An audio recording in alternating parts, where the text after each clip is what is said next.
Esto tiene que ver con una situación que se está dando en todas las delegaciones de la provincia, del ministro Arroyo, por orden del gobernador, de suspender las audiencias pactadas. Obviamente esto implica seguir sin dar respuesta a los trabajadores y a la población sobre todo. Estamos viviendo una situación en donde un área que es la más precarizada, con trabajadores en negro, con becas que están muy por debajo de lo que es incluso no solo la canasta familiar, sino el salario mínimo y vital. Entendemos que la población sigue sin tener respuesta, ya que los trabajadores visitan a la población que está en riesgo, se encuentran con situaciones gravísimas que todos conocemos, como está Bariloche, y las respuestas no aparecen. Es un ministerio en el cual se trabaja con los más vulnerables y sin embargo los trabajadores también son vulnerables en sus derechos. Así que esto implica, íbamos a discutir esta situación, más presupuesto, mejores condiciones laborales, el cese de persecución laboral y gremial, y sin embargo la respuesta fue la negativa en reunirse.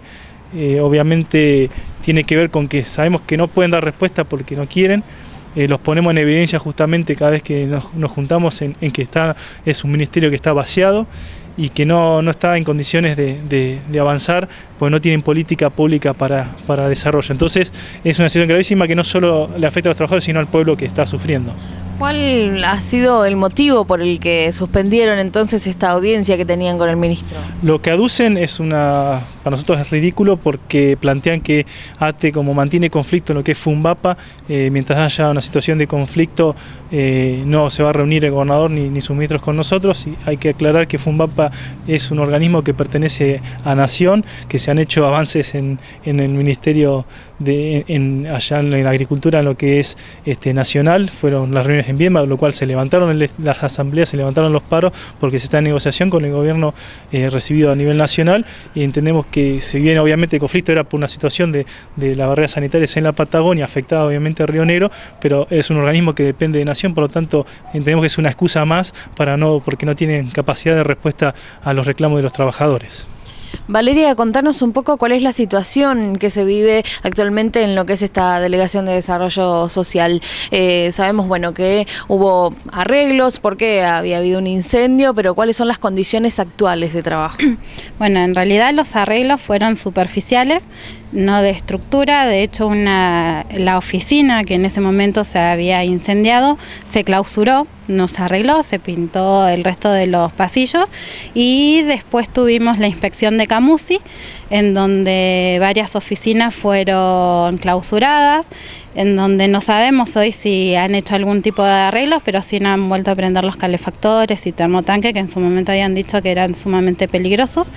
Estuvimos semanas sin ningún tipo de calefacción, y las respuestas a eso es la nada, porque el delegado técnico que hay, que es Nicolás Riquelme, dice no ser un delegado político, con lo cual no nos da ni estas respuestas ni otras de índole más técnicas, en donde se necesitan los subsidios, en donde se reclaman los derechos de los trabajadores, como el pago de plus de operadores, el pago de un incentivo que hubo para las fiestas del año pasado, que aquel operador que trabajaba en las fiestas se les iba a dar un adicional, muchos nos lo cobraron y estamos casi cerca a otras fiestas.